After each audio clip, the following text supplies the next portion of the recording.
On today's show, we have Babananot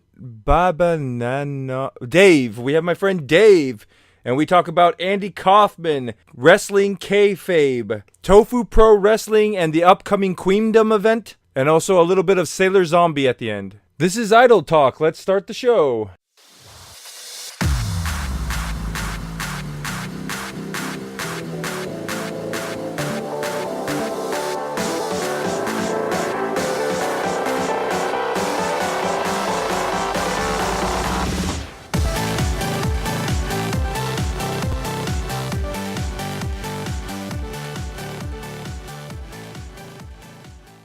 Great. Here we go. So welcome to the show. Do I call you Babano or Baba Yaga? Babananot. Babananot? Babananot? Just call me the other Dave. Is that what it is? You don't. Okay, so Dave is okay? Yeah, Dave is Because fine. my name's David, but all through my life, people have called me Dave at different times, and it's not that I hate Dave, but I don't. It's not exactly my favorite way of referring. I should hope you don't hate me. We barely know each other. Oh boy, here we go. It never stops with you, huh? I just watched the thing about Andy Kaufman right before this, actually. Because we were talking about the wrestling thing. That's why.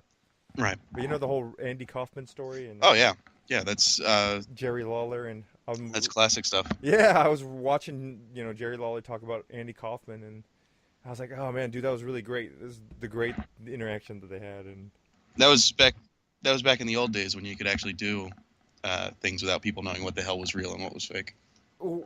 in wrestling, you're saying? I mean, in entertainment in general, because Kaufman was not just wrestling; he was taking that straight out to his comedy acts. Right. The serious, is he being serious or is he not being serious thing, right? Yeah, and even like people didn't know if he was actually a Crazy guy or if he was a chauvinist, misogynist, beating the shit out of women in real life or not. Wait, so you're saying you can't do that stuff now? Well, I'm saying you can't.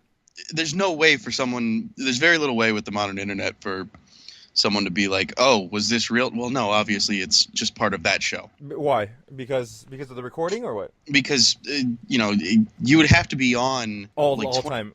24/7. Because the second someone with a cell phone catches you Walking hanging around in out, the grocery store being nice. yeah, or hanging out with the person that you're supposed to hate, and you can't go through your entire life actually being a dick to every person you meet. Have you never seen that movie with Logan? What's his name? Damn it! I one of my favorite movies. It's with the guy who played Wolverine and the guy who played Christian Bale. Christian Bale and Hugh, as my brother says, Huge Jackman. Huge Ackman. He calls him Huge Jackman. But anyways, yeah. So you've never seen that movie? What's it called? The Prestige. Well, but that's not a modern thing where someone could just find you in the. But you could be 24/7, right? You could be on 24/7. You just have to be very, very dedicated to your craft. You could theoretically, but who's gonna like? You can't walk around in your Never daily turning life it off. being the Andy Kaufman that is brutalizing women. You can't do that. Oh, okay. 24/7. Okay, well, you're talking about the over-the-top crazy personality, right? You're But gonna part get thrown of in jail. for some reason in my mind, I thought about, well, why can't he just be himself all the time? He's just himself, right? But you're Well, talking they say that the best wrestling characters are just yourself turned up to 11. Right. You certainly make a point of that. 100% agree. But in other words, yeah, you're talking about going around and slapping people and Perpetuating kayfabe. Kayfabe is dead. Yeah. Kayfabe is dead. It's been dead honestly since the 90s. Well, I have a problem with it being. I have no problem with it being dead, and I love hearing these stories after the fact. I just don't like it. Like, did you hear like recently Jericho and Kenny Omega had a show like it was like a literally day or two after their match? I listened to it. Yeah, I mean, I think that's a little bit too soon, right? Well, it was. From what I remember listening to the Talk is Jericho podcast, I believe they just went to to his hotel that night right after and recorded it. I think that's a little bit too soon, right? I like hearing these stories like after the fact. Seth Rollins is talking about the time when he injured Sting like seriously, but they're talking about it now like afterwards, like months later or something like that. Like, dang, I really felt really bad that night, and I think that they have such a good job. They do I'm not going to say a good job. I'll take that back. But they make such a point of it now that the show is the show and real life is real life. So after the cameras are stopped rolling, you can go home and do whatever you want. Yeah, have you watched anything on the WWE Network? The first screen that pops up is that WWE characters are fake. It literally says WWE characters are fictitious and do not represent the real lives of the actors playing them. Which is it's a completely different time now, huh? Yeah. I had WWE Network for like 2 months and then I canceled it. So. Well, it was funny. I mean, have you? There's so many different like wrestling like these interviews where there was one where. Scott Hall was talking about like they were talking about this big argument they had, and they had the entire clique there, and Bam Bam Bigelow's in there, and Bam Bam's like, you can't have these guys riding around together from show to show. Yeah, you know like they're supposed to be against each other. You can't have them riding in the same car. If anybody sees them riding in the same car, and Scott Hall's like, yo, dude, they're following us from show to show to show. I think they know what's going on. We got their money already. I think they're okay with it. Yeah, we got their money already is the saying. Yeah. But it's been like that since the 90s. I mean, some of the stuff, some of the most classic Austin bits. Like I was just watching the one with the Bang 316 gun the other day. Right. And him peeing himself. Yeah, and McMahon everybody remembers that part. They don't remember that the rest of the show cannot possibly exist if it's real life and not just a TV show. The rest of that episode, if you go back and watch it, none of it makes sense if it's an actual thing happening in real life. So remind me again what exactly happens in the show? I'm not going to go through the whole thing because it would just be super long. But it's stuff like somehow Austin has been fired, but he gets the production truck to bring a camera out to the parking lot and interrupt Vince McMahon's speech. And put him on the Titantron, and he's sitting there with he's got an assault rifle that he's polishing. Cops come over, and he just pulls out a gun in front of them. There's all this, and then somehow when he first kidnaps McMahon and takes him to his office, somehow there's a camera there, and nobody's calling any more police. None of it makes sense. Okay, yeah, or like, yeah, I got you talking about. You're talking about like the time Brian Pillman like had a gun and that was earlier. That was earlier before they started just saying, you know what, fuck it, it's entertainment. Right. But that's when it was like serious, like, oh my gosh, he's got a gun and he's at Austin's house, or Austin went to his house or something? Austin was doing a home invasion on Pillman. Yeah, and then they cut. They cut and with go him to commercial. Like, with a stare down, yeah. Well, no, it's like, oh my god, he's got a gun. Commercial. Okay, well, I guess Austin just got murdered. Cool. Right. So you're saying those were the times when you they realized you couldn't pull it off. They're just like, screw it, just go all 100% ridiculousness. I think it's more of a they just dedicated themselves to the entertainment side. Sure, like Val Venus.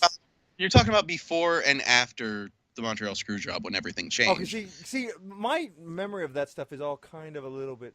It's a one big blur because I remember being really into wrestling, but I can't Everyone was. I can't put when was when, like what exactly happened when. You know what? It was the same for me, but since I got the network, I've been going through rewatching. Yeah, I've been rewatching old Raws and stuff. So when was the Val Venus getting his penis chopped off while Kaidan and that was surprisingly early into Val Venus's run. Really? Like that was like one of his first feuds was with Kaidan. Okay. And it was so dumb. Like Mr. He was at first teaming with Taka Michinoku. Right. And then it turned out Yamaguchi, because he was teaming with Taka Michinoku to go against Kaidan, right? Or right. Club Kamikaze, as they were originally called when they came in. Which I always liked that name better. That was like 2 weeks they called him that, and then they were just Kaidan. Exactly. They showed up. They were attacking Taka Michinoku for a while as Club Kamikaze, and then they went back to the whole Kaidan name. Yeah. One of my favorite times. Val slept with Yamaguchi's wife, and then it turns out that Yamaguchi's wife was actually Taka Michinoku's sister. Yeah. And then he turned on him, and then and then remember. Was it was his name John Wayne Bobbitt? Yeah. The guy who got his penis showed up.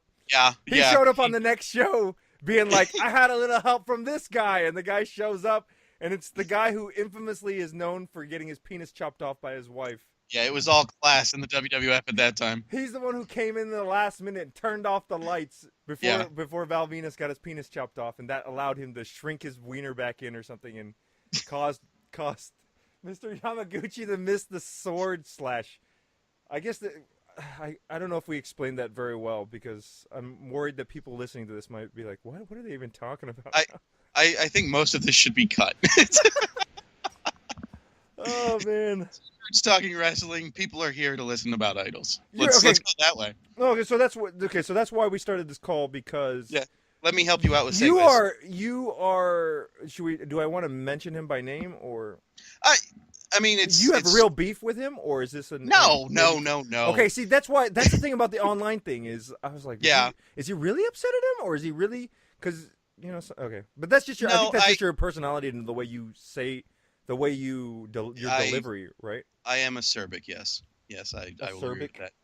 But it's not yes. acerbic if you're not meaning it, right? Well, Acerbic. but I tint it that way, Okay. so that it always comes off as a touch of realism to what I'm saying. But really, I am frustrated that he keeps bad mouthing something I love based on, like I said, not having any facts whatsoever. Well, what is he specifically that bad mouthing, by the way? So you here's what happened. You posted a video of two girls, two idols. I'm assuming they're AKB members. One of them giving a suplex to the other, right? They're practicing. Right, they're practicing the suplex. It's the worst suplex you've ever seen. It's not even a suplex. It's basically one girl falling down and the other, and then the other the one girl's falling down and the other one's kind of wrapped around her. Like she even falls out of the way so that to not inhibit the suplex taker's suplex, right? Right. So there's no actually like lifting, because a real suplex, you got to lift the person off the ground. They've got to go up and over you and clear your head, right? And depending on how you're taking it, either you release or you send them shoulder first into the mat. Right. So they could either just fly back and land on their back, or they could actually land it on their shoulder, neck area. Yeah, and neither of those happen. She lands completely on her back. Right. It's just imagine her falling backwards onto a mat, and then there's somebody behind her, kind of like sidling out of the way as she's doing it. Yes. But so his argument is it actually started before, and it was the basis of his argument is that during the filming of Tofu Pro Wrestling, the TV drama. Right, the TV drama. Right. Which shameless plug, I subtitled the second 14 episodes of that. That's good. That's good. People should watch it. Go ahead. If you link my Twitter or whatever, it's my pinned tweet. I love the show. I would just like people to watch it.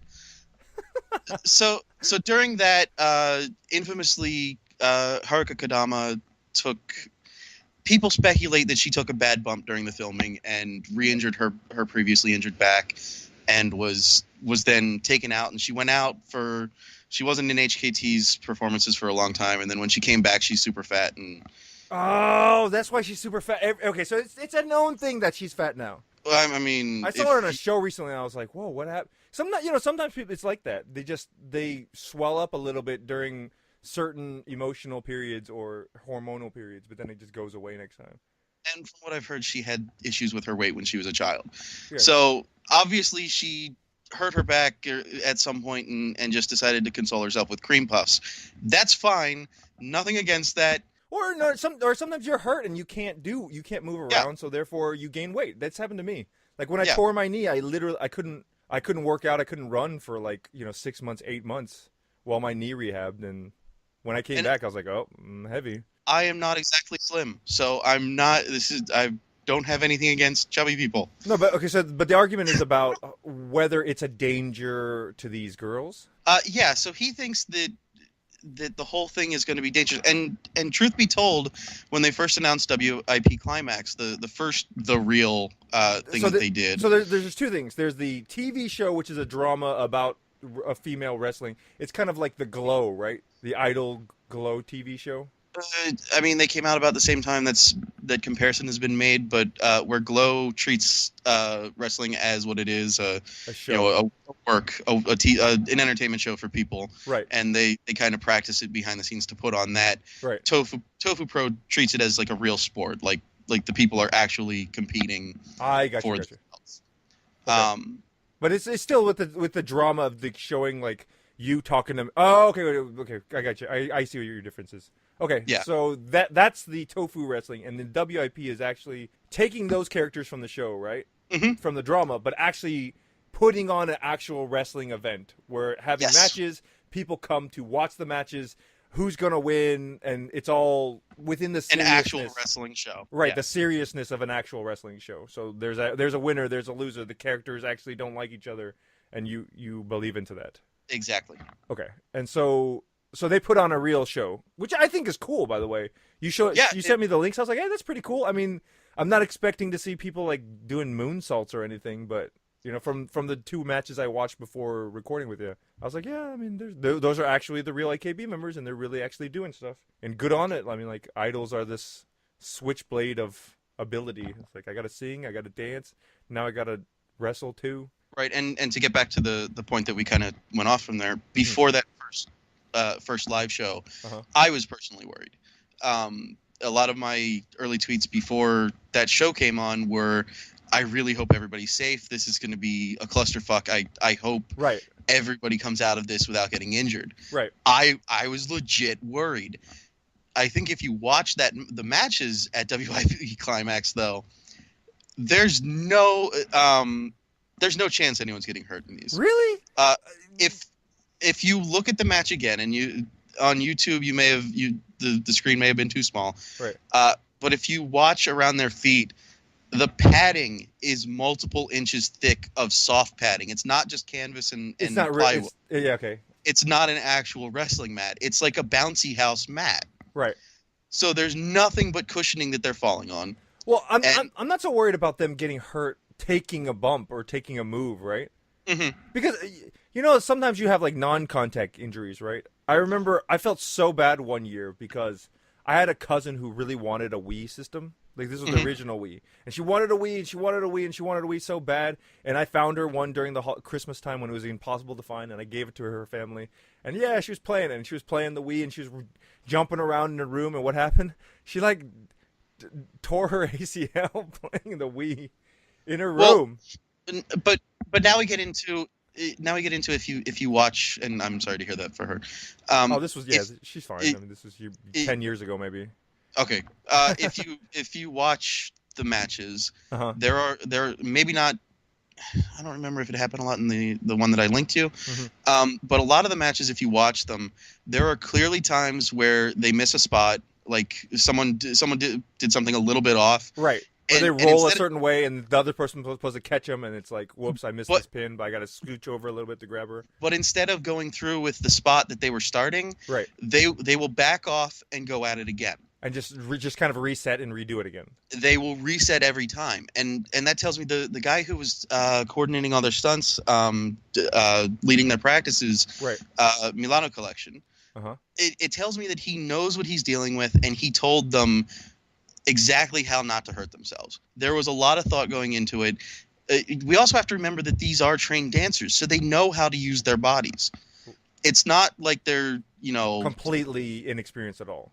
Yeah, it's not like they're Jane off the street who doesn't know what they're doing, doesn't know how to do a jump, doesn't know how to swing their arms. Right, because idols, I mean, they're dancing around in really weird shoes, high heels sometimes, really weird, doing choreography, like having to be on time, being at a certain place, not rolling their ankles on a daily basis, right? Yeah. So I mean that is kind of a talent, I feel. And if you look at the number of, like, we've had some horrible injuries, like there have been a few times that girls fell off stages and stuff, but versus the number of shows that they've put on, right, that percentage is super low. Okay, so I see what you're arguing about. Your point is that these are people who know how to use their bodies. There's more of a chance of them probably getting hurt on an actual show, right? Like, God forbid somebody like walks into somebody's pyro or something like that.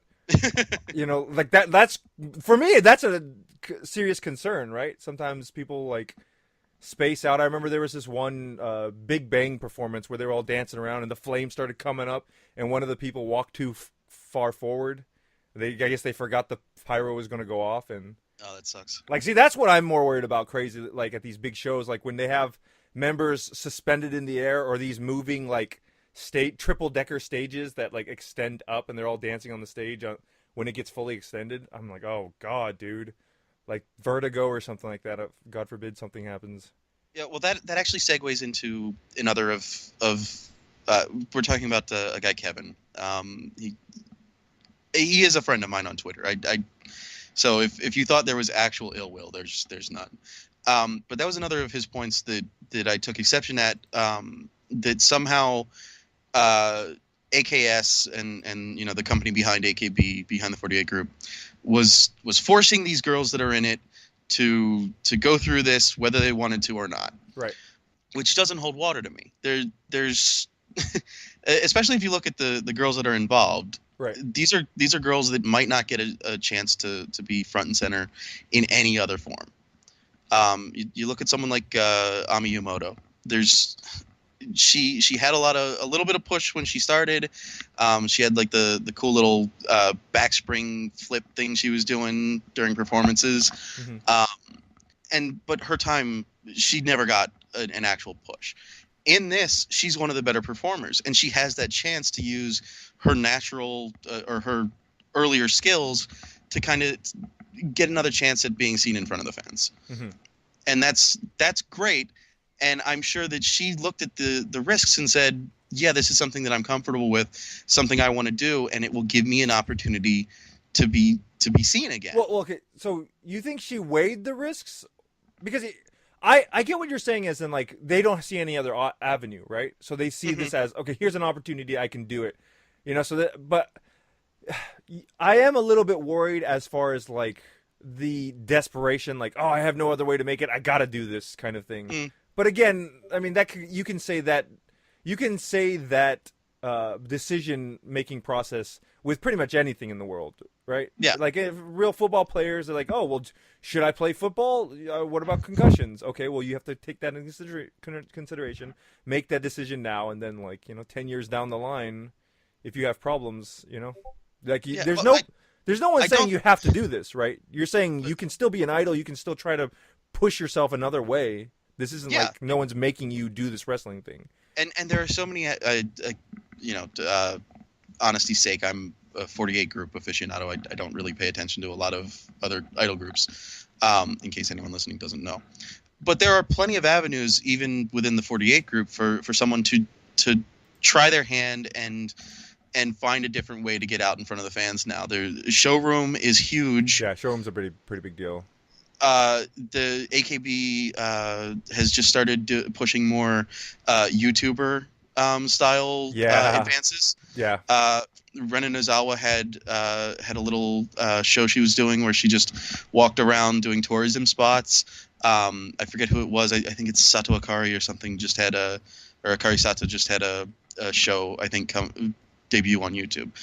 So that there are plenty of different ways. And if a girl just thinks, well, I have the ability, I want to try this. And I'm sure that if they got into Milano Collection's hands in the training gym, right, and he didn't see something that he could put together a match around, right, he would tell them, no, you're not doing this. Yeah, there's also got to be like a I don't want to say audition process, right?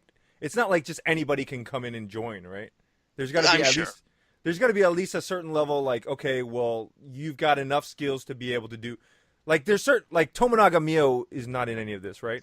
No, Mio's not. But that's my point. Mio's not touching the ring. No. No, but see, that's my point, though. Tomonaga Mio's not in this part. Maybe because she's not interested, right? But if she was interested, huh? I'm sure it's because she's not interested, and I see where you're going. Right. But even if she was interested, they're not going to be like, here you go ahead, start jumping around on these ropes and doing all this stuff. Because even if so, there is room for that, because Rika Nakai from NGT, she has no aptitude for physical movement whatsoever. She's very clearly just a Fisher character. Okay. She's in it. That's funny. We were just talking about that. This was completely random. That she comes. I assumed you were looking at her. She was just randomly on my Twitter feed, and I mentioned her before we started recording. I thought you were looking at her from. No. That's why she's actually in it. Oh, okay. She is, but her character is one that. Spoilers for Tofu Pro Wrestling if you haven't watched it. They set her up as this new girl who hasn't had a match yet at the beginning of the show. She doesn't even have a ring name. And then about halfway through, when they switch to this tournament arc, she gets a ring name. She's Max Nakai, and they're setting her up. She gets a bye. She's superseded to go straight to the semifinals. And the whole time they're setting her up like, okay, she's gonna be, this last boss, and you see her like running the ropes and she's cutting promos, Uh-huh. terrible promos, like hilariously bad promos. And then it gets to the point where she's supposed to have her match in the show, Uh-huh. and she ends up going up against Jarina, who's at this point covered in blood from a previous match, Right. and just looking like a monster straight out of hell. And Nakai just turns around and goes, nope, and leaves. So she's involved in the show that way. Uh-huh. It's a big, long brick joke. And then she comes back in the first live event, Climax, and she's still basically like that. She can't do anything, but they don't have her go in and take bumps and get, Because you're saying because she's not physically because they know she can't do it. right. So they're not going to put her in and say, okay, well, you can't do this, so it's time for you to take a Hurricane Rana. No.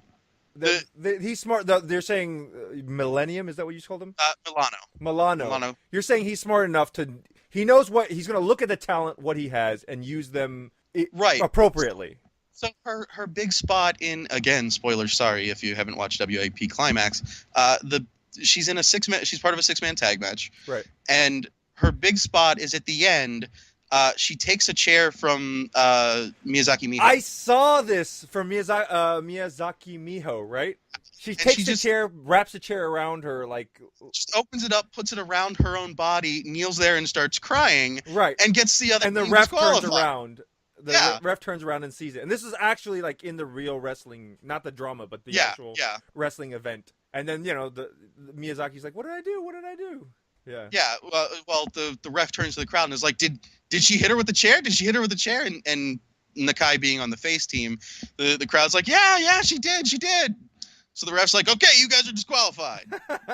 I actually, that's perfectly exactly one of the clips I just watched right before. Yeah, so they know what they're doing. Obviously, there aren't a lot of spots for non-physically inclined people, but if you want to do it and you sign up and say, hey, I want to be part of the WIP event, I'm sure they look at it and go, well, okay, you can do this, you can't do this, we have room for this, we don't have room for this.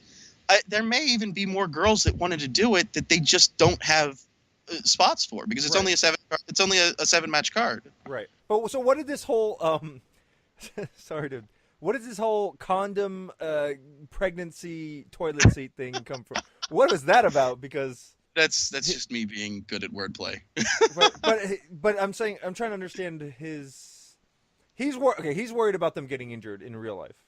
Right, but my point with that line was that all of his concerns are things that we have facts to go against now.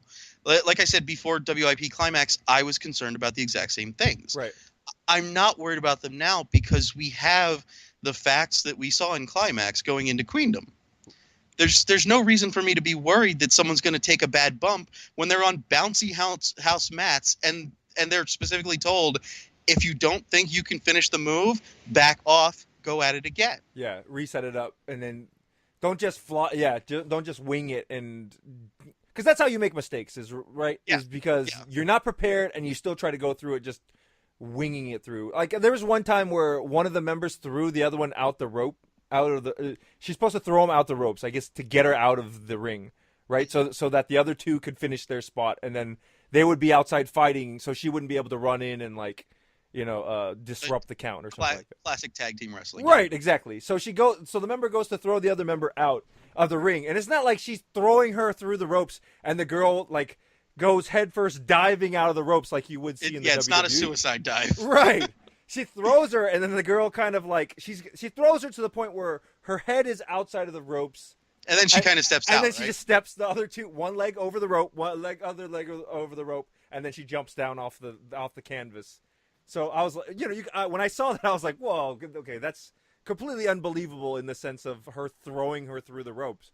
But you could tell that they're being careful. Yeah, it goes to my point that they're specifically being told, don't hurt yourselves. If you're uncomfortable, take your time. No one here is expected. They're not trying to make it look ultra realistic. Like you don't have to. This isn't WWE. Right. If you whip a move, I mean, it's still it's understood. There were so many botches that night, but the point was about watching them. It's just like with why we watch idols in the first place, because we want to watch them grow and advance. Right. And if It's you not see about them, this perfect performance, right? we It's want to about, see them trying. right, and doing something different or interesting, or in a situation maybe they're Right. not like super comfortable with, Right. and then you cheer them on, and you still cheer them on even better, even more, because Well, they're tempting. they have to be comfortable here would be the only thing I would say. Huh? They have But to be comfortable here. well, you said doing something they're not comfortable with. I don't see that that's going to Well, happen. no, sorry, I, like. no, I I understand. mean, I just want to be clear so that nobody like no, takes no, us no. out of I context. mean uncomfortable as in like challenging themselves. Yeah. Like, hey, let me challenge myself. Let me do something new. Let me just do something unfamiliar. I'm not comfortable being in front of a crowd. Okay, now I'm putting myself in front of a crowd, because this is. Yeah. Or with a girl like Yamoto who may not be comfortable being the most girly, sweet, Fisher character, but she has some athleticism and maybe she doesn't always get to show that. Now she can do a moonsault and everybody can go, wow, awesome! Look at her do a moonsault. She's doing moonsaults? She was practicing moonsaults before Climax. I don't believe they let her do one in the show, but she's practicing them again. You'd be okay with her doing like a lion salt, right? Like off the second rope, like running. Is that safe? I would be more comfortable with her doing a moonsault off the like a second rope moonsault. Right. Off of the actual post versus off of the middle of the ropes. Yeah, only because if anyone who is listening for some reason doesn't know the lion salt, it's you run at the ropes, jump onto them, and then do basically the moonsault, which is a backwards flip where you land over your opponent. But you do it off of the second rope, which could easily be whiffed and be a problem. Right, and have you fly right out through the ropes. Or you could twist your foot on the ropes. The ropes are a little more. You never really think about how dangerous these wrestling moves can be, right? It's pretty crazy. But yeah. But here's my other question though. Women, especially younger girls, right? Teenage girls, they're a lot more flexible than guys, right? Having never been a teenage girl. Well, I'm just saying, like, men have more. I feel like they have more mass. I think the impact is stronger. Like I've seen some of the bumps that women wrestlers take, like especially female Japanese wrestlers. Like some of the stuff they take, I'm just like, dude, how are they not like dead? How they did not break something in their neck? Yeah, especially if you watch someone like Kairi, formerly Hojo, now Kairi Sane. Right. She takes bumps where it looks like she becomes a rag doll, and no, I mean it's crazy. Sometimes I've seen them like take like kicks to the face. Like one person will be on their knees, and somebody will just kick them straight in the neck. Like some of that crazy stuff. I don't know how they do it. And then some of those holds that they have. Especially I've seen in the WWE where they run over and they put you in like a crossface or something like that, and then they're like wrenching back on your neck, and like I've never seen guy wrestlers like somebody do that to the other person, and then you see their back like completely arch back in this like U shape like that. Well, I think as far as that goes, you have what's the classic wrestler build for a guy is a person with muscles and a six pack, or maybe not a six pack, but defined abs, and so when you build all that muscle mass, you're going to be a little stiffer. Right? Yeah. Versus the build for a female wrestler at this point is, unless you're like Nia Jax or oh, God. Nia Jax was Nia Jax the one in Glow? I think that was no. Her, it was, that was like Karma or something. I think was her WWE name. Okay. But Nia Jax is another one of the larger women who, obviously is the exception to the rule, was my point. But the female body for the wrestlers is generally lithe and more based towards agility, which gets back to the old standard trope that you were mentioning at the beginning, whereas the men are big and strong and women are quick and agile. Kind of feeds into everything you were saying. What was I saying? What feeds into? Yeah, when I went off the rails and was like, well, having never been a teenage girl myself, I was trying to avoid the stereotyping. Well, I'm just saying, as far as them trying to pull something, or I think maybe their bodies are in a way that they're more resistant to like tearing a shoulder, like a muscle or something like that. Yeah, when it's not as thickly developed, it's a little easier to move it backwards, was I guess my point. Okay, so you agree with me. Yeah. All right. 100% using different words to say the same thing. Okay, so have we hit a wall in this conversation? Was there something else? The safety of this? I would say the other complaint that he had that I would bring up was he mentioned that they we'll throw in like actual Joshi wrestlers and stuff, and presented that as some kind of problem. The only match at Climax where they had trained wrestlers versus just the idols performing Right. was one of the better matches of the night, and they had two wonderful independent wrestlers from America come over, Jordan Grace and Nyla Rose. Okay, so these are actually American wrestlers. Yeah. Okay. And Nyla Rose had actually been featured in the Tofu Pro Wrestling drama. Okay. She came over as this giant American heel that Jarena had to defeat in order to prove her worth. It's freaking Rocky versus Ivan It's Drago. it's one of the dumbest matches in the entire series, but it's also balls to the walls hilarious. No, it's great. Well, so without you continuing any further, I think having professional wrestlers in the in a match, isn't that, for me, it comes off as more safe, right? Because they actually know what they're doing. Was the safest match of the night. If you watch it, it's the safest match of the night, and it also allowed them to do a lot more high flying. Right. There was actually I can't remember. I think it was Shimada jumps from the top of the rope to the outside and immediately crushes the person she lands on. Right, and cross bodies. It's supposed to be a crossbody into, dropping her to the ground. Uh-huh. It looks more like Nyla Rose catches her and then falls backwards. Because she has the ability to catch her, right? Right. She's trained. She's weightlifted. These are the two safest. That was the safest match on the card, and also the most entertaining.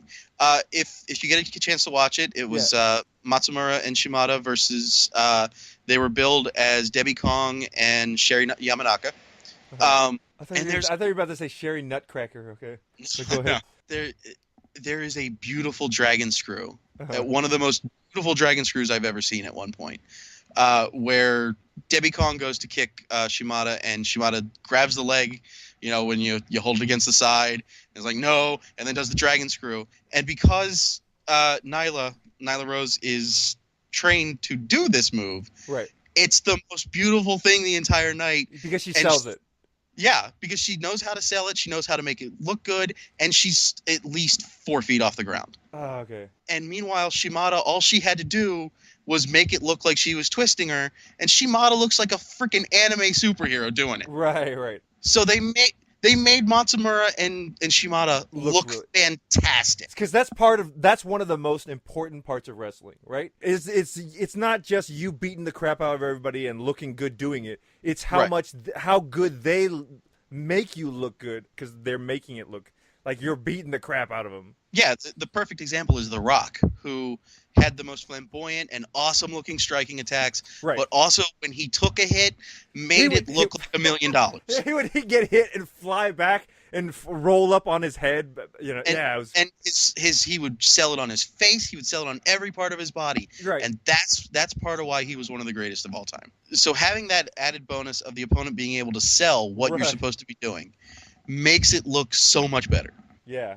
Because I did a little bit me and my friends would always joke around with wrestling when we were kids. I was a big wrestling fan. We'd always be slamming each other, But again, that's for me. Looking back on that, I'm like, oh my god, dude! Thank goodness we never hurt each other, because we did some moves and throwing each other. And I was a big guy. I could just pick people up by my strength, But the thing is, I wasn't super. I feel like I should have been a lot more careful with the way.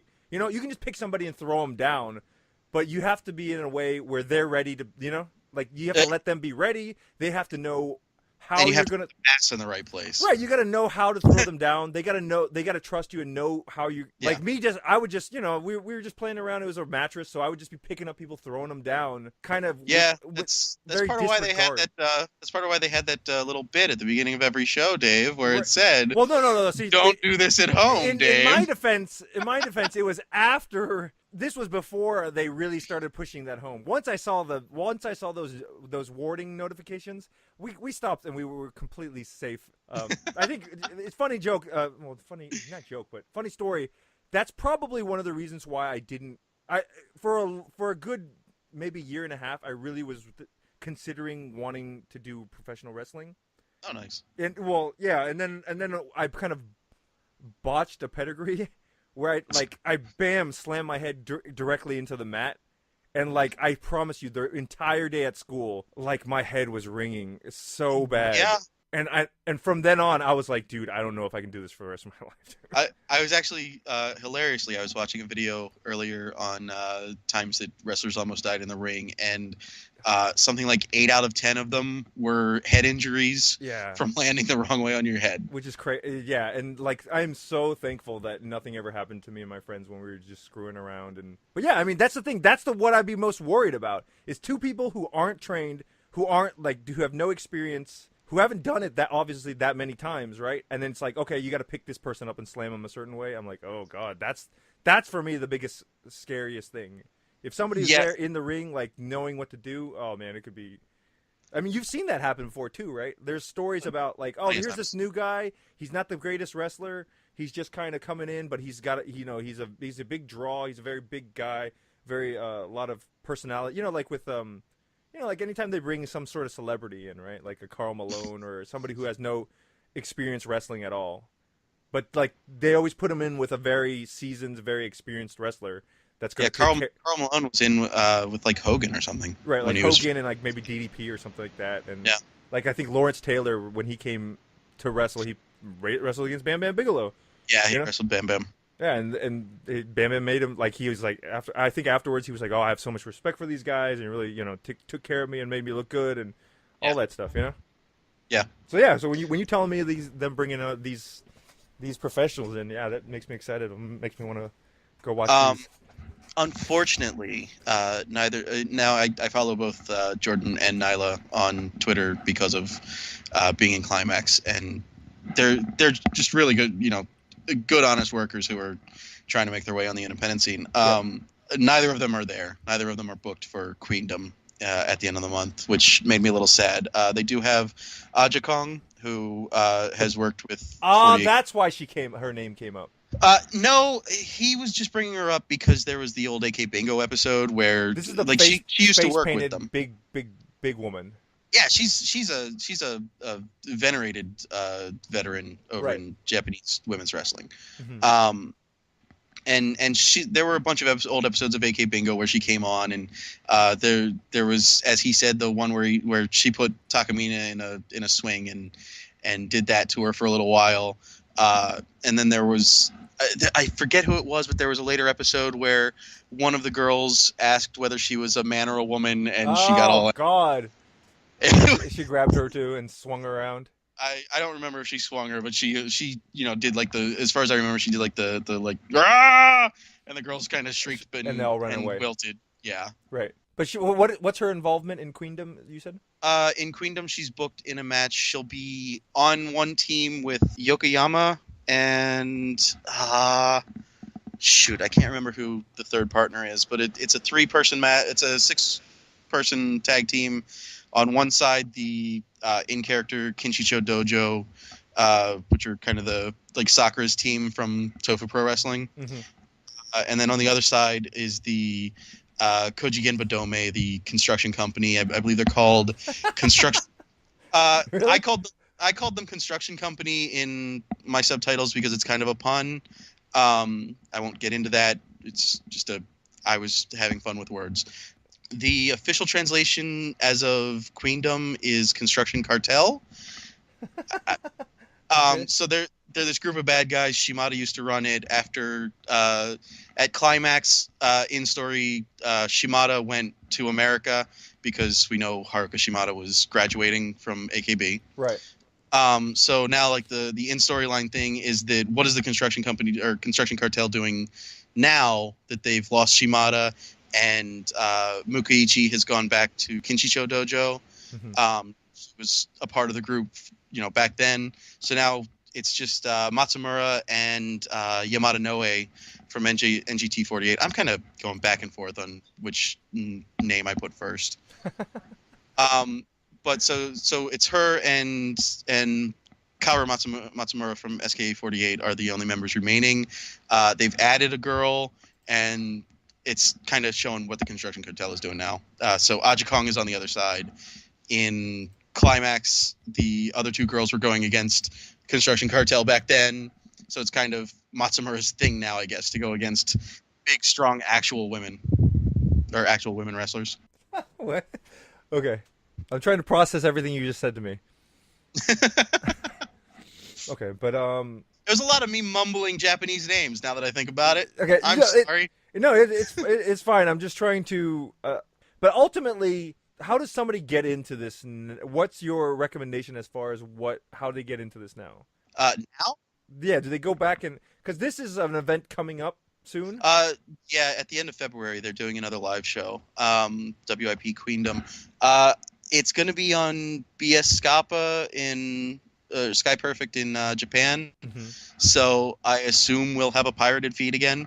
Okay. So you can actually watch this live, like a concert or something. Yeah, Oh, and cool. then of course if you're inclined, it'll probably be on YouTube for limited times after that. Right. By pirates and your usual BitTorrent ways of doing it. Right. Let's say somebody wants to get into this, get ready for Queendom, right? You would recommend them go back and watch the dramas real quick? With the drama, if you like wrestling, or you don't even have to like wrestling. If you like a sports drama, because that's really what it is. If you like, say, Hajime no Ippo or Ice Shield 21, yeah. If you like a good Japanese sports drama where they treat whatever the subject matter is as the most real thing and the most important thing, and they show kind of people developing and working within the world of that sport, and everything relates back to that sport, the drama is great. The first 10 episodes are the training part. So if you just want to see girls throwing each other around and doing cool moves, not the best watch. If you're not into like Japanese sports dramas, the first 10 episodes are really slow. Okay. Because that's kind of Sakura going around trying to get into. Yeah. Sakura. I thought she did well. I don't care about it. I'm fine. If she wants to do well, that's more great on her. People who love her can applause. But I am over Sakura. Well, she's not in Queendom. She's not in Queendom. Bowed out. Yeah. Which is great because Miyawaki Sakura beating Kawaii Rina in that third season of Majiska. That was the end of like I never want to see Sakura in anything again because there's no way she beat Kawaii Rina, dude. There's no way. That as a big Majiska fan, that was simultaneously like the most Shonen Jump season and the dumbest season. There was the when she fought Kizaki. We're getting way off on a tangent. Yeah, right. Yeah, when she fought Kizaki, and Magic had her handcuffed, and she just ripped her hand out of the handcuff and went about punching her. I lost it because that's like the point where you've just ripped all the flesh off of your hand, dislocated every bone. Why are you punching? Oh man. More back to the point. I'm okay with her getting pushed. Okay, I'm totally fine with her getting pushed, and I know why people like her. Early on, she was great. I still like early on Sakura. Just at what point can you do no wrong and have to win everything? Well, then, sir, I might suggest that you download the episodes 11 through 24 and watch the tournament arc of Tofu Pro Wrestling. Mm-hmm. If you download the Raws, again, you can get the subtitle files from my feed on my pinned tweet at Babananot, Babananot. Why didn't I pick something easier to remember?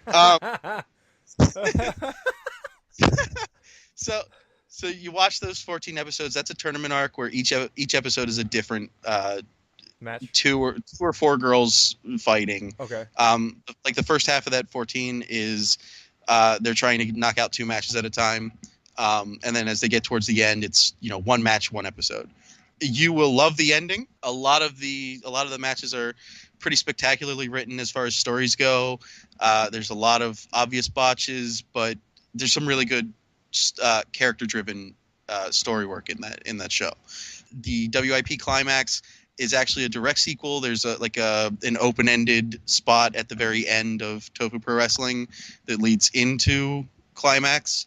Climax, they do the show. There's some wrap-ups of stories within Tofu, and then towards the end of the show, there's also some open-ended stuff that if they wanted to do it some more, they can. If they decided not to, okay, you got your story. So now they're doing Queendom. I would definitely advise watching Climax and the episodes 11 through 24 of Tofu Pro Wrestling. Okay, cool. And I think so. How soon is Queendom then? Because it's already February 12th today, so we got like 2 weeks. Something like that. It's 23rd, I think. 23rd. Oh, that's okay. 10 days. Okay. It might be. I'm stalling for time talking while I just bring up their account because they actually do. Excuse me. Sorry about that. On the WIP official account, they do a daily picture of a different idol standing next to the really agent, saying, it's this many days. Oh, that's cool. Yeah, it looks like 19 hours ago they put. I'm following this account now. Everyday Nana, Oda Nana from SKE 48, or is it Nana or no? I don't know SKE. I'm sorry. It says 11 days then, so yeah, about 10 days from now. Cool. All right, I'm gonna get ready for this for the end of the month. I think that's kind of our show. Okay. Well, thanks for being on. We definitely should have you on again because there's a bunch of other stuff we can talk about, either more idol wise, or also wrestling wise, or also video game wise. Yeah, I'm kind of a Renaissance mom. That's the triple threat right there: idols, video games, and. And let me tell you, if you want to hear about giant robots, no. Really? Are you into giant robots too? Oh yeah. Or into Sentai? Are you into the Sentai series? I do. Yes. Oh, cool. There's a couple people that I've been wanting to talk about Sentai stuff with, but little bit of everything nerd with me. That's cool. We can talk about Resident Evil, right? Did you ever play Umbrella? What's the multiplayer one that was on PS4? On PS4 was it was an Umbrella Corps one, but it was Umbrella Corps. Yeah. You ever play any of that? I always wanted to play it, but I bought it and never played it. No, we skipped that one. Let's do it. You, me, and Chiba Kitsune, right? That's his name. Just call him Sean. Fucking Sean. Sean. A nice shout out there, literally. Yeah. Bad pun. No, we skipped that one because it wasn't getting very good reviews, and it was just squad shooter. Oh, it's definitely not getting very good reviews. You didn't like Operation Raccoon City. We loved Operation Raccoon City, but mostly because we're idiots. No, that's great. But did you ever play through all the DLC missions? I don't remember if I had them or not. Okay, we got to talk again. But let's wrap this show up. I can talk to you after the show. But zombies. Hey, I also subtitled Sailor Zombie. Oh, really? Yeah. Okay, send me all the links because it's all included in the show notes. Thanks for being on the show. Sailor Zombie's not ready for. I can't release that to the public. That was me being an idiot with friends. So, but I love that show. Was more the Sailor Zombie. Remind me again which one. This is the one. That's the zombie horror comedy starring Kawaii. Oh my gosh! And my favorite girl Nana Owada. Okay, and this has nothing to do with the video game arcade shooter. Or it does have to do with the video game arcade shooter? It seems to have nothing to do with the video game arcade shooter or the comic book, both of the same name. Okay. Other than that, AKS just wanted to sell all this stuff under the same name. Just have it, yeah, okay. Because I beat that game in the arcades. I could go on a huge nerd ramble about just Sailor Zombie continuity, but okay, let's do that. Let's go into the Sailor Zombie continuity. I want to know more about this. I thought you were trying to end the show. No, it's fine. It's whatever.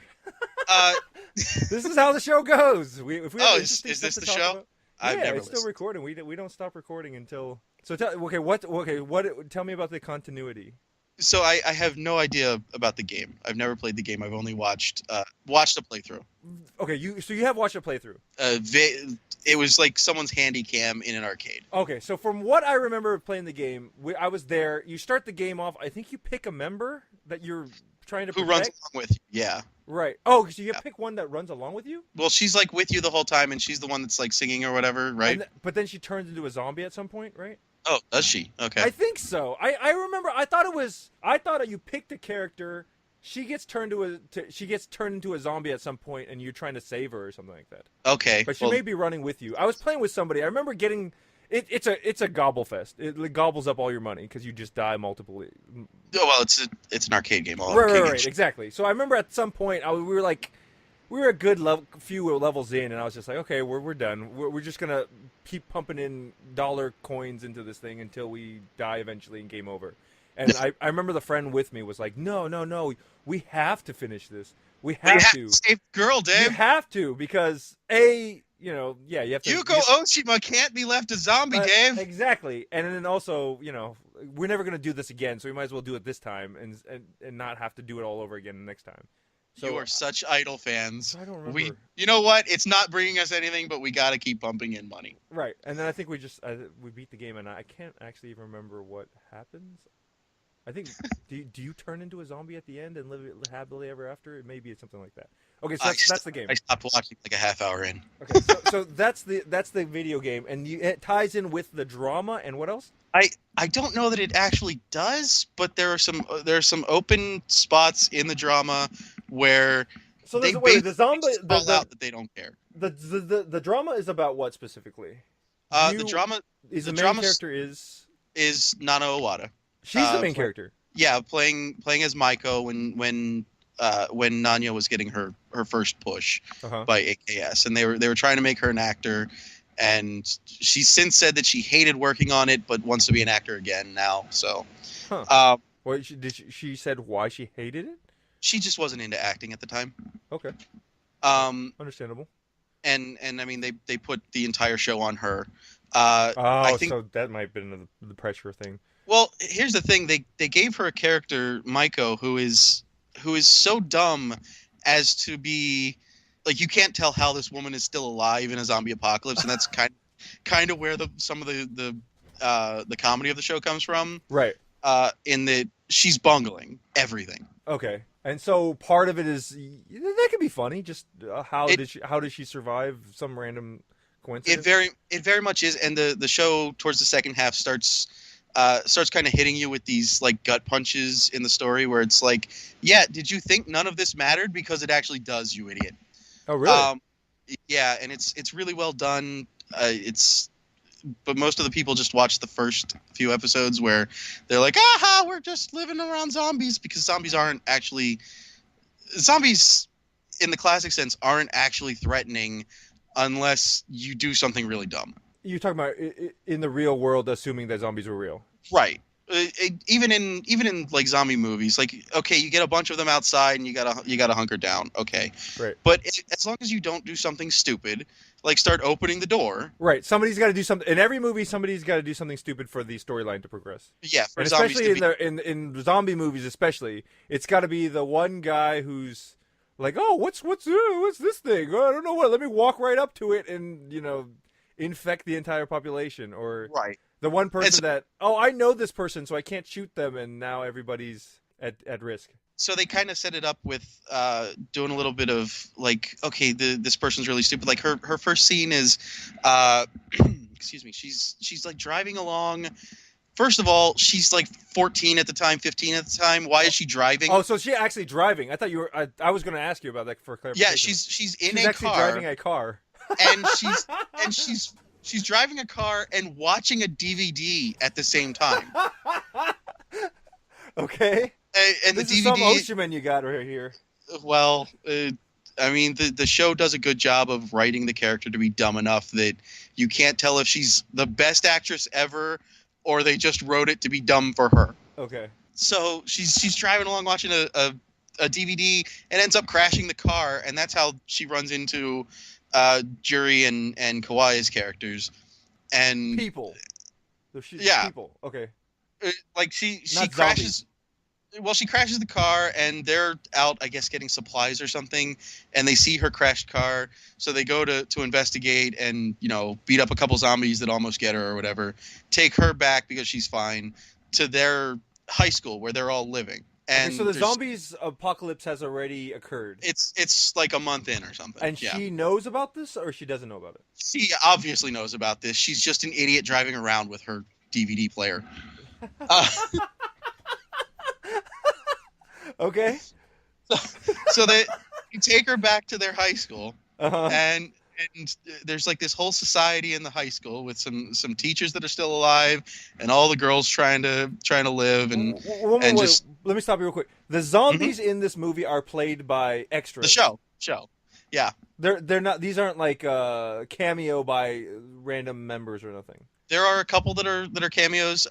Miki Nishino I played. remember seeing a Nishino Miki. That's what I was gonna. I couldn't remember if that was from the show or maybe it's from the game too. I remember Nishino Miki being in it. Yeah, she was a character in the. She was a zombie in the show. Mion, who we differ on our opinions of her. Uh-huh. But Which Mion? Mukaichi. Okay, Mukaichi Mi. Okay, go ahead. She's in the second episode in an episode that makes no sense, doesn't have any bearing on the rest of the plot, but is somehow there where she plays a 60-foot tall zombie girl. What? This is. I assume that ties into the game somehow because there were like werewolves or something in the game. I thought. Really? There are like giant monsters in the game. I remember seeing those in really? play videos. I don't remember this at all.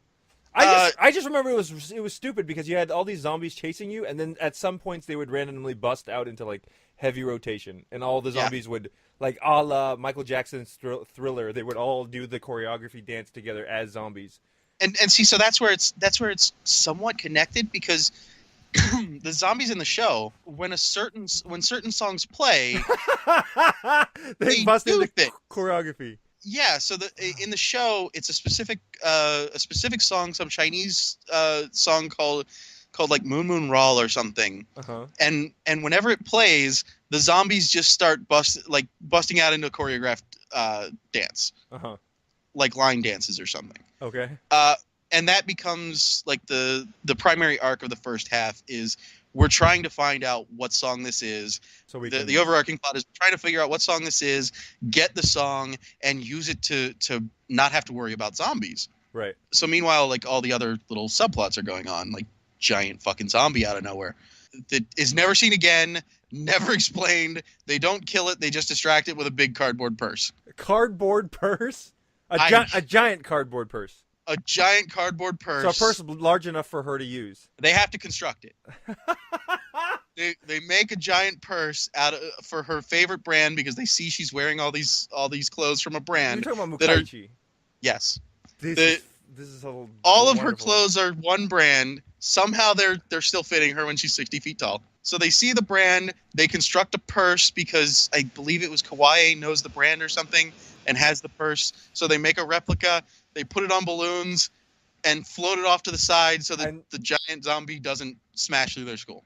And then the giant zombie chases after the purse. Accidentally blows up their gas station so they have no more fuel. Because again, they're all idiots. They're all high school girls trying to survive an apocalypse, not knowing what the hell they're doing, and just kind of making mistakes that you're like you're staring at it going, haha, that's funny. And then the second half again says, well, no, these all have consequences. Oh, really? Yeah, so they lose their gas station. They need to find new ways to make they end up finding one of their friends gets bitten by a zombie, and they're absolutely dedicated to saving her. So they go and they find a hospital that has a cure. They save their friend, and then their friend gets murdered anyway. Yeesh. Yeah, it's a pretty good show. But so the giant monsters I think feed into the video game, and then there's a part in the second half where they find a scientist who very clearly knows what's going on. Mm-hmm. He starts to explain how it all happened, and I believe that was supposed to tie into the show or the video game. But because it's all boring talk, the girls ignore him and eat cake. Okay, but you said it's a good show, right? It's a good show. It's a great show. Okay. So all this is funny and like well done, but also heart-wrenching and it doesn't seem to take itself seriously until a girl dies and you're like, oh, she wasn't supposed to die. I see. And then like everybody's heartbroken and they're like, oh right, people have been dying this whole time. Why were we laughing? Oh, okay. So this could be interesting. Yeah, but it doesn't get too serious, right? At the end. No, I mean it ends thematically appropriately. Okay, so it's not like a Walking Dead where I don't even know if Walking Dead is even a good example anymore. It ends like most zombie movies would, with the heroes completely fucking doomed. Oh, really? Well, yeah. Spoilers for the now 4 or 5 year old show. The final episode ends with them in this theme park that with clowns. The scientist ran the theme park and he had the song, and he was the one who was broadcasting it out over the radio for people. So they find the theme park where he's got the song and he's got it on a constant loop. Right. So that any zombies in the premises are not a threat. Right. And so that any zombies that try to approach, not a problem. Right. But he's set up his society in the park to be kind of an authoritarian thing where, well, we have to be this way because we're trying to survive the zombies, right. But in so doing, he's like, well, you have to give up your dreams. You can't have your dreams. You can't be a headstrong girl anymore. You have to just live life the way we. This is almost like a social commentary. It very much is. And rather than live safely without their dreams, the girls say, fuck it, we're going to destroy this paradise. And so Kawaii actually comes back and disables the song. Releasing the zombies. Suddenly there's zombies all over the place in the park that are eating all of the safe people. Right. There's some comeuppances for people who betrayed them earlier. And all along, Maiko, Nanya's character, just wanted to be an idol. That was her dream. She wanted to sing and dance. And Juri's character has written a song for her that it turns out she stole chords or something from Moon Moon Raw. Uh-huh. So they're being chased by zombies. They find a stage with a bunch of instruments and microphones. All right, keep going. They're like, well, if we're going to die anyway, might as well. Let's do the song. Uh-huh. So they start doing the song, and it causes all the zombies to start dancing. And they're like, oh, well, that's convenient. And so they just keep singing. And then Maiko's perfectly happy as an idiot who just wants to live her dream and now has everybody, that she sees cheering for her and dancing with her. She's perfectly happy to just keep singing and dancing. While the other two girls, Kawaii's character Momoka and Juri's character Mutsumi, are like, if we stop playing this, we're all going to die, right? And they're like, we don't care. We're just going to do this. Oh, that's cool, though. That's a cool... Because, like, a lot of zombies, like you said, a lot of zombie movies end up with that whole, we're doomed, right?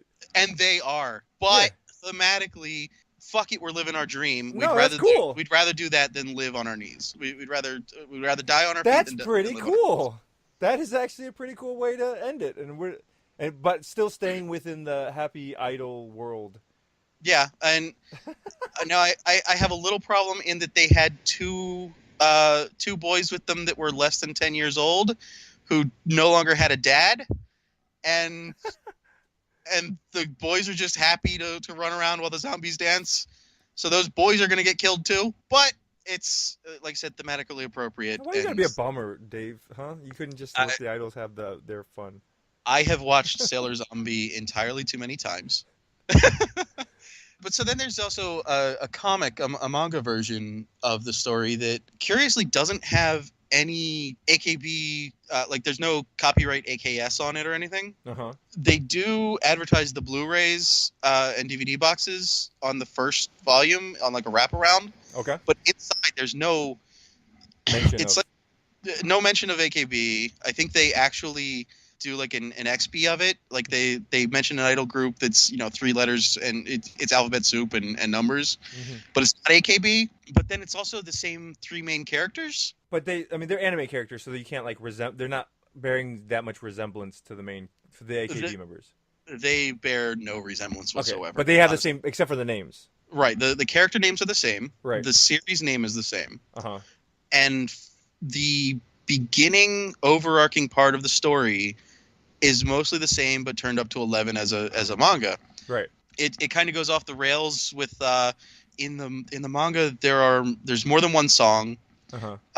And each of the different songs produces I think it's 6 or 7 songs, and each of them produces in the zombies a reaction of one of the basic emotions that are common to all humanity. So like joy, sadness, grief, surprise, all of those different things. So so you're telling me the manga is canon? I don't. It can't be canon with the show. No, okay, but like, what if that was the original source material and the TV show was like an AKB interpretation of it? See, that's what I thought maybe, but the manga came out after the show, like after the show was done. So it's an interpretation of the show. It looks like they had one simple idea that was going to be the basis for this Sailor Zombie story. Right. Sailor Moon. And Which, by the way, I just bought the other day too. But go ahead. so I think the manga is based on that original idea. The show is what they could do on their budget and with the actresses they had, and the game is just a side. I think is just a side story in the same world, Okay. but I don't know how. But there's only one. There's in the manga. There's no mention of any 60-foot Mukaichi Mions. No, but there are more varied zombies, more dangerous zombies, more action sequences. Like Juri's character in the show was kind of like the standoff cool girl, and in the manga she's flat out action girl, like jumping off second story balconies with an axe. Cool. I'm gonna read this. Shoot. Yeah, it's pretty good. There's some more stuff with how they could bring people back from the dead with those zombies and stuff, and it's like I said, it seems like more like it's the original concept extrapolated into a series versus what we can do with a budget. Okay, that's good, right? I don't think you said everything you need to say about the Sailor. I'm gonna go watch these. I'm gonna go download and watch them. I probably have some of them downloaded actually. I will give you my subs for Sailor Zombie, but I won't give them to the public.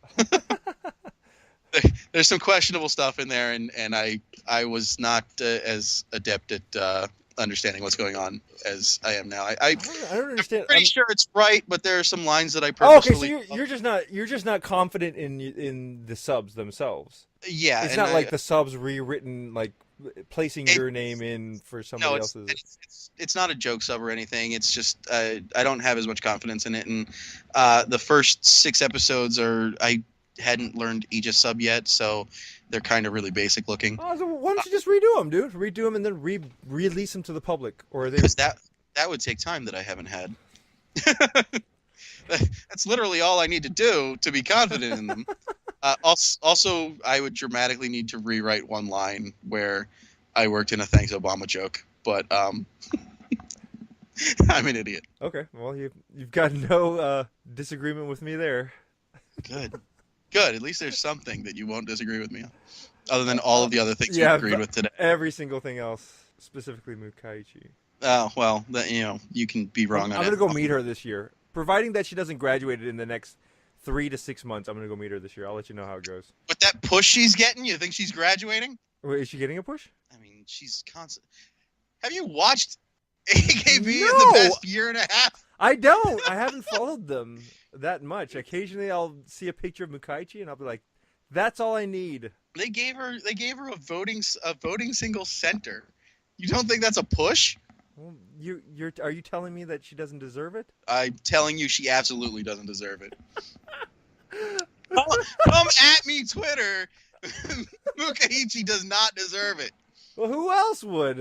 At the time, Nanya. No, I can't even say that she did. I mean, Okada's getting the push now, and despite not being the biggest fan of her, I do think she deserves it. Really? Yeah, I was more of a fan of her serious character when she had the long hair. Right. I she's gorgeous with long hair. No, she's pretty with short hair, but she was just a regular girl with the long hair. I'm not going to say she was gorgeous or anything. Yeah, she was pretty. She was pretty standard, and she was still at that age, though, right? Her head's disproportionately bigger than the rest of her body. She was still going through puberty, and her having short hair just kind of accentuates that. Yeah, well, her new character, great on you if you love it. It's just not for me. I don't have anything bad to say about her. She's just not my speed. But she's getting the push now. She's getting the center spots and everything. So good on her. I think she's a good fit for the future. I don't think. I'm sorry, you cut out there. I didn't hear what you said at the end. I said I don't think Mion deserves to be the center going forward. Actually, going back to WIP, which was the whole start of the thing. Yeah. They actually do some stuff in there. They threw some stuff into Climax that actually works back into the actual, like how Majiska had some stuff that can be extrapolated to be towards the actual AKB. Mm-hmm. Specifically with Komiyama's character in the WIP Climax. One of the great things they did with her was let her say what was on her mind about AKB overall. Huh. So going in, they keep saying, the next generation aces are having this tag match. So it's Komiyama and Kawamoto, Shark and Cow, who I call the surf and turf combination. versus Taniguchi Meg and Oda Eri. And so these are all like next gen girls that are getting their individual small pushes here and there. Mm-hmm. But they keep calling them next gen every time they mention them. Right. And at the end of the match, Komiyama picks up the mic and is like, look, you keep saying next gen. We're not the next generation. We're now. Uh-huh. I think that I feel like with the conviction that she said it, that was very much how she feels about AKB. That they were still kind of calling the 15th generation, and teammate in the case of Oda, calling them, the next thing that's happening. Right. But they're not the next thing. They're what's happening now, and we kind of have to look at the 48 group or AKBs in particular as the 15th generation is what we are right now. Yeah. Okay. So you're okay with her saying that, right? Yeah, I loved it. And it's good on management for like allowing that. Is that the right word to say? Allow? Because I mean, they could have stopped it if they wanted to, right? If they thought that was like bad. I feel like it was probably a written promo too. So they were probably aware of how she felt and just worked it in much the way, like I said, the same way that a lot of things would happen in Majiska that kind of at the time matched what was going on. Right. Yeah. So yeah, good on management for being attuned to that. Is that the way to say it? Yeah, I mean, I don't give management the same flack that a lot of fans do. Well, yeah, but that's because it's completely different. Because management is the end all, blame all for your member not being where that you want them to be. Your girl is the special snowflake, and she's supposed to get everything, right? Right. And management is the one thing you can point your finger at and say, well, if management was better, this would have happened. But definitely. Yeah. Okay. Well, thanks for being on the show. Let's have you on another show. Let's have you on a video game show and stuff. But, whatever you want. Just let me know what the topic is so that I'm not coming in blind. Cool. Okay. Or just come in blind and I'll ramble. Yeah. Thanks for being on the show. Thanks for downloading Skype for me. Get your thing working so that we don't have to use the shit audio quality next time, all right? All right. We'll see you later. We'll talk to you later, Dave. All right, Dave. Bye. Oh, God.